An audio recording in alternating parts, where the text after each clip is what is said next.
Hello, old sport. I feel like possibly a rare occurrence is happening, and I agree with every word you said in your Great Gatsby video. So I'm going to talk about Gatsby a little bit too, although really a lot of it is just adding to what you've already said. I really feel like I could make an entire video about the Great Gatsby and just flail around and be like, writing, beautiful, beautiful writing.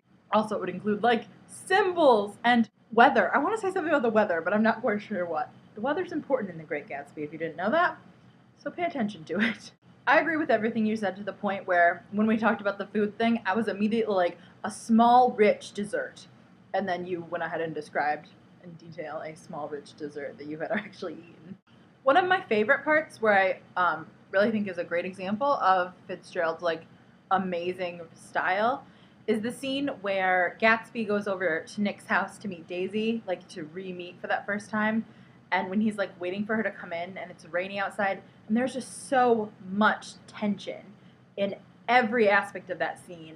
It's like I get stressed out like reading it. You can just feel his nervousness and his anxiety and fear waiting for her to come out. And I just think it's great.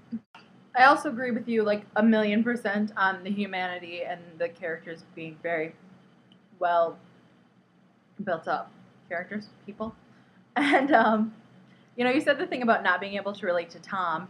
And again, my first thought was like, maybe except Tom. But I decided I would really give it some thought. And like, I don't know, he grew up in this world where he was told he was like great and the best and that the people like him were the only, good and right people. And Gatsby is like this embodiment of this movement that was coming through that was telling him like the things maybe aren't right and like was directly threatening his lifestyle.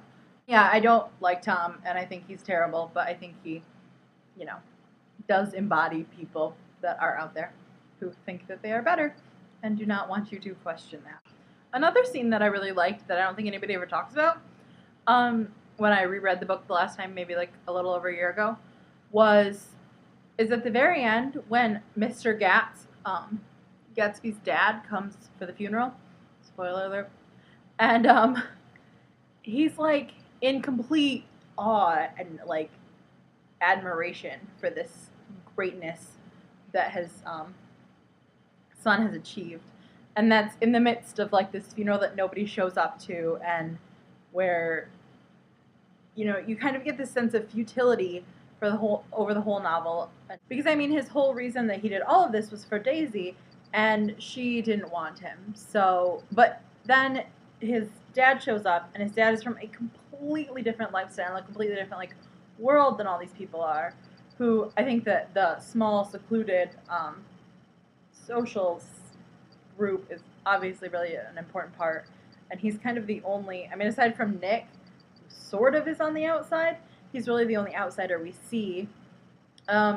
Maybe like the mechanic and Myrtle a little bit, but and he just comes in and he's just in awe of these accomplishments of his sons, and he doesn't understand that the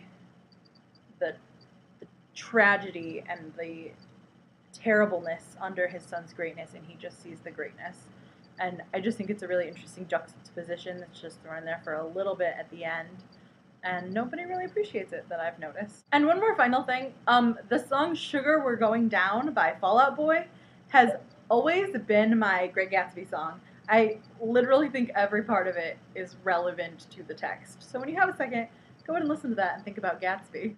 And if you're anyone who's not Sarah and you have not yet read Great Gatsby, do it. It's amazing. And, you can say you read a fancy book, but like you said, it's nice and short. So I will see y'all later.